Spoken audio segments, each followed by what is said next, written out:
또 중요한 시장 악화 기제 중에 하나가 이제 증권화 현상이죠.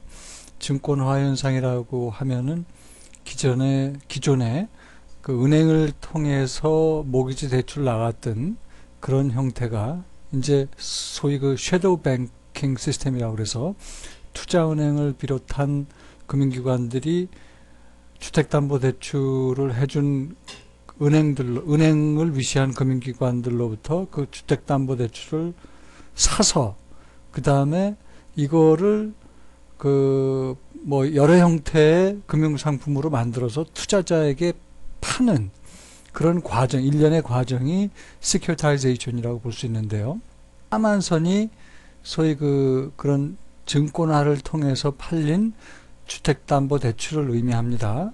근데 전통적인 대출이 이제 빨간 선이라고 하면 90년대 들어와서부터는 이 까만 선이 더 커지게 됨을 아실 수가 있어요. 즉, 그 시큐리타이제이션 증권화를 통해서 투자은행을 비롯한 그 섀도우 뱅킹 시스템에 의해서 더 많은 그 주택담보대출, 이제 이런 시스템을 통해서 어떠한 금융상품들이 만들어졌느냐. CDO라는 게 이제 대표적인 상품이고요. 그 다음에 이제 CDS, ABCP, 그 다음에 이제 통상 이런 그 금융상품들이 뭐 일종의 ABS로 볼 수 있는데요. ABS CDO, CDO 스퀘어, CDO 큐브, 그 다음에 신테릭 CDO 등 이제 많은 상품들이 만들어지는데 대표적으로 이제 CDO 같은 금융상품이 이제 서프라임 모기지를 가지고 풀을 만든 다음에 그러니까 서프라임 모기지를 은행들이 이제 투자은행에 팔면 그 투자은행과 같은 섀도우 뱅킹 비즈니스를 하는 금융기관들이 이제 그 서프라임 모기지 풀을 만드는 거죠. 그러면 이것을 기초자산으로 해가지고 투자자 모집을 한 다음에 이렇게 여러 형태의 CDO 상품을 만들어내는 겁니다. 일반적인 CDO 상품이 이제 시니어 등급의 시니어 트란쉐가 있고 그 다음에 메자닌 트란쉐가 있고 에코티 트란쉐가 있다고 하면 잠깐 이걸 무시하면요. 그러면은 요거는 그 제일 여기에 이제 원금과 이자가 들어오면 우선적으로 이 등급의 증권을 갖고 있는 투자자에게 이자와 원금 지급을 하는 거죠. 뭐 예를 들어서 5% 이자를 지급을 한다. 여기는 7% 이자 지급을 한다 라고 하면 여기 들어오는 이자 원금을 가지고 우선적으로 5% 이자를 주고 원금 보장을 해주는 겁니다. 보장이 아니라 이제 이 범위 내에서 우선적으로 여기에 이자 원금 지급이 되는 거고 그리고도 돈이 남으면 그 다음 등급인 여기에 이제 이자 원금 지급이 되고 그리고도 돈이 남으면 이제 에코티 등급의 이자 원금을 지급하는 거기 때문에 마치 비유가 이제 그 수도꼭지로 물을 이렇게 틀면 이제 시니어 트란쉐에 일단 물이 차고 남으면 메자닌 트란쉐로 넘어가고 그래도 남으면은 에코티 트란쉐로 가는데 경기 상황이 좋을 때는 이제 수돗물을 튼다는 얘기는 서프라임 모기지로 이자와 원금이 제대로 잘 거친다는 얘기입니다. 그럴 경우에는 당연히 시니어 메자닌 이자 원금 지급을 하고도 에코티 트란쉐의 증권을 갖고 있는 그런 쪽에 충분한 수익을 내게 물이 넘쳐 흐르지만 문제는 이제 경기 상황이 안 좋아져서 이자 원금이 잘 안 거칠 때는 뭐 예를 들어서 시니어 트란쉐만 겨우 채우는 수준이다 그러면 이 메자닌 트란쉐나 에코티 트란쉐 등급의 그 증권을 갖고 있는 사람들은 이자 원금을 못 받는 게 되겠죠. 근데 이제 요지는 이 속에 이런 구조가 마치 그 회사에서 채권 발행을 한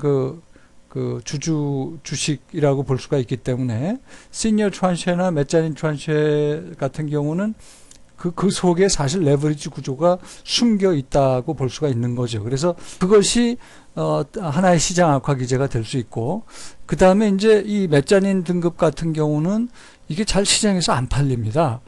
시니어 등급 같은 경우는 이게 보수적인 투자자들이 사고 또 에코티 등급은 뭐 헤지펀드나 투자은행이 떠안는다고 하더라도 이것은 잘 안 팔리기 때문에 이것을 이제 속된 말로 재탕을 하는 거죠. 이런 몇 자리 등급과 유사한 등급의 CDO들을 모아가지고 여기서 이제 또 한 번 가지를 치면 이게 이제 ABS CDO일 수도 있고 이게 이제 CDO 스퀘어가 되는데 이런 식으로 이제 뭐 CDO 스퀘어, CDO 큐브까지 가져가면은 이 가치 평가가 굉장히 어려워집니다.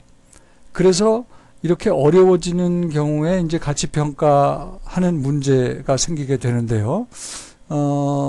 여기 이제 다음에 보면은 그러니까 어떤 금융 전문가의 견해 그래서 이제 그 CDO가 이제 가치 하락이 됐을 경우에 CDO 스퀘어, ABS CDO, CDO 큐브로 가면 가치 평가가 어렵기 때문에 통상 CDO 포트폴리오로 만들어지는 ABX 지수라는 게 있습니다.